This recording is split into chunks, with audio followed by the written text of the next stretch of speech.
নমস্কার বন্ধুরা, আজ আমি আপনাদের ডিম দিয়ে আলুর ডালের খুব সহজ টেস্টি রেসিপি করে দেখাবো। তার জন্য এখানে আমি কয়েকটা ছোট আলু সিদ্ধ করে খোসা ছাড়িয়ে নিয়েছি। এখন একটা চামচের মাধ্যমে আলুগুলোকে এইভাবে একটু ভেঙে ভেঙে দেব। বন্ধুরা, এই রান্নাটায় কিন্তু খুব অল্প তেল মশলায় হয়ে যায় আর খেতেও কিন্তু অসাধারণ হয়। আলুগুলো আমি চামচের সাহায্যে ভেঙে ভেঙে দিয়েছি। এখন আসুন বন্ধুরা, একটা লাইক দিয়ে ভিডিওটি ফুল ওয়াচ করুন। রান্নার জন্যে কড়াইয়ে আমি পরিমাণ মতো সর্ষের তেল বসিয়ে দিয়েছি। এখন এই তেলের ভিতরে দিয়ে দেবো একটু লবণ।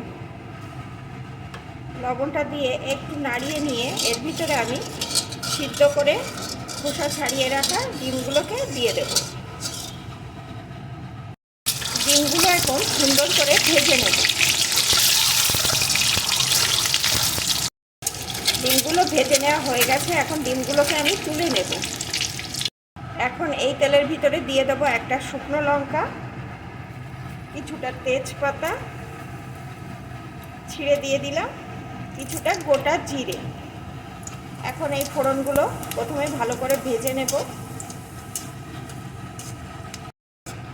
ফোড়নটা সুন্দর করে ভেজে নিয়ে এর ভিতরে দিয়ে দেবো আমি একটা ছোট সাইজের পেঁয়াজ কুচি। পেঁয়াজ কুচিটা একটু ভেজে নেব।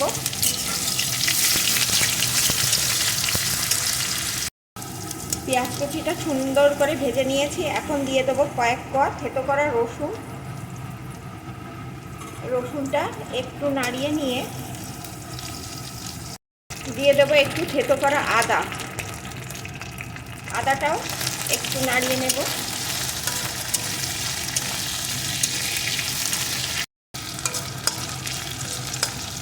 এখন দিয়ে দেবো একটা টমেটো কুচি,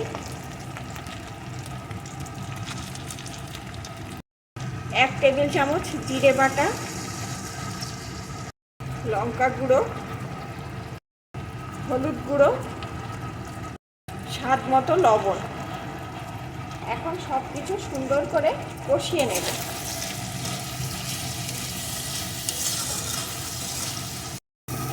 মশলাটা এখানে সুন্দরভাবে কষিয়ে নিয়েছি। এখন ভেঙে রাখা আলুটা এর ভিতরে দিয়ে দেব।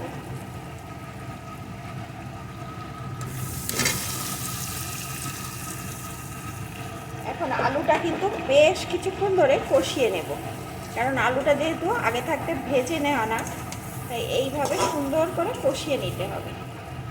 আর যেটুকু আলু একটু গোটা গোটা আছে আমি এইভাবে খুন্তির সাহায্যে ভেঙে দেব আর এইভাবে কষিয়ে নেব। বেশ কিছুক্ষণ ধরে আলুটা সুন্দর করে আমি কষিয়ে নিয়েছি। এখন আমি এর ভিতরে দিয়ে দেব পরিমাণ মতো জল।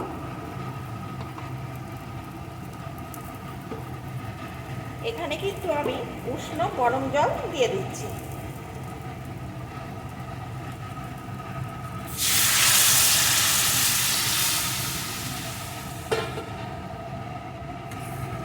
জলটা দিয়ে একটু নাড়িয়ে নেব। এখন এর ভিতরে আমি দিয়ে দেব 2টো চেরা কাঁচা লঙ্কা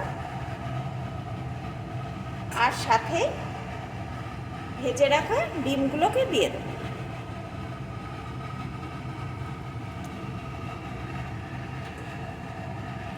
এখন বেশ কিছুক্ষণ ফুটিয়ে নেব।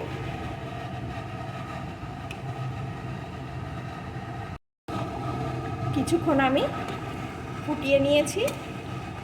এখন দেখুন ঝোলটা কেমন ঘন ঘন হয়ে গেছে। আর এটুকু ঝোল কিন্তু রাখতে হবে, যেহেতু আলুর ডাল, এটুকু ঝোল না হলে ভালো লাগবে না।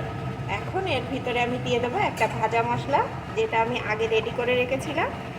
গোটা জিরে, গোটা ধনে একসাথে শুকনো কড়াই ভেজে গুঁড়ো করে নেওয়া। এই মশলাটা দিয়ে দিলাম। সাথেই দিয়ে দেবো কিছুটা ধনেপাতা কুচি। একটু মিশিয়ে নেব। এখন কিন্তু আমার এই ডিম দিয়ে আলুর ডাল বা আলুর ঘাটি, যে যেটা বলেন, একদম রেডি। এটা কিন্তু খুব তাড়াতাড়ি হয়ে যায় আর খুব অল্প মশলায় দারুণ টেস্টি হয়। এখন আমি এটা নামিয়ে নেব। বন্ধুরা, আমার এই ডিম দিয়ে আলুর ডালের রেসিপি আপনাদের কেমন লাগলো প্লিজ কমেন্ট করবেন। ভালো লাগলে কিন্তু লাইক শেয়ার করে দেবেন।